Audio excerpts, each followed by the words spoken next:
अस्सलाम वालेकुम रहमतुल्लाहि व बरकातुहू। इस्लाम एक हकीकत है चैनल में आपको खुश आमदीद कहता हूँ। उम्मीद करता हूँ कि आप तमाम लोग खैर वाफियत से होंगे, खुश और खुर्रम होंगे। दुआ है अल्लाह तबारक व तआला आप तमाम तो खुशियाँ अता फरमाए, आमीन।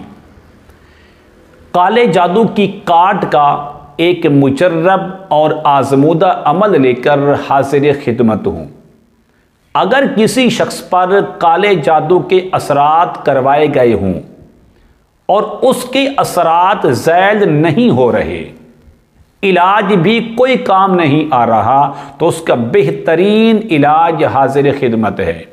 इस अमल की इजाज़त आम है, हर बंदे पर इस अमल को ना किया जाए। मेरी आपसे दरख्वास्त है, हर बंदे पर इस अमल को शक की बिना पर ना किया जाए, बल्कि इस्तिखारा के ज़रिए किसी बेहतरीन आमिल से राब्ता करके मालूमात करवाई जाएं कि वाकई इस बंदे पर काले जादू के असरात हैं, तो आप इस अमल को करें। अल्हम्दुलिल्लाह बफज़ल खुदा इस अमल की बरकत से आप उसकी काट खुद कर सकते हैं। अमल क्या है?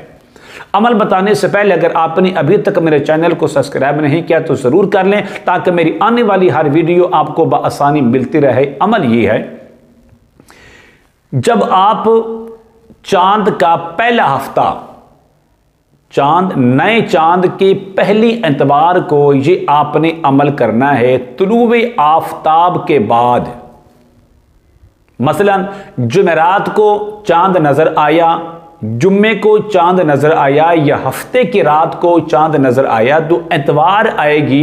ये एतवार पहले हफ्ते की एतवार होगी। नए चांद की पहली एतवार को नमाज फज्र के बाद आपने ये अमल करना है।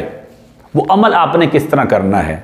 वो इस तरह करना है, दुरूद गौसिया को लिखने के दो तरीके हैं। ज़ाफ़रान और गुलाब से आप इसको लिख लें या लिखवा लें, अगर नहीं तो आप काली स्याही से, नीली स्याही से और कच्ची पेंसिल से दुरूद गौसिया को लिख लें या लिखवा लें।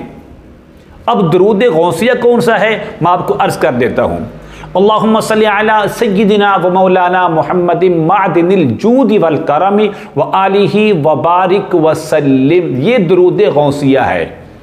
इसको आप खुद लिख लें या किसी से लिखवा कर इस नक्श को, इस कागज को एक बोतल पानी में डाल दें। अब इसका जो पानी है, मरीज को 7 दिन तक मुसलसल दिन में 3 बार इसका पानी पिलाएं। आपको किसी के पास जाने की जरूरत नहीं पड़ेगी, किसी आमिर से राब्ता करने की जरूरत नहीं पड़ेगी। मैंने पहले अर्ज कर दिया है, लेकिन जिस मरीज को आप ये पानी पिलाएंगे उस पर हकीकत में 100% काले जादू के असरात हों, उस पर ये हमले करवाए गए हों, तो इंशाअल्लाह 7 दिन मुकम्मल होने से पहले पहले वो मरीज तंदुरुस्त और सेहतमंद हो जाएगा। उसके जिस्म के अंदर जितने भी असरात होंगे वो अल्हम्दुलिल्लाह इस अमल की बरकत से वो सारे के सारे ख़त्म हो जाएंगे। उम्मीद करता हूं कि मेरी ये काविश आपको ज़रूर पसंद आएगी। मेरे चैनल को सब्सक्राइब करें, इस वीडियो को लाइक और शेयर ज़रूर किया करें। अस्सलाम वालेकुम रहमतुल्लाहि व बरकातुहू।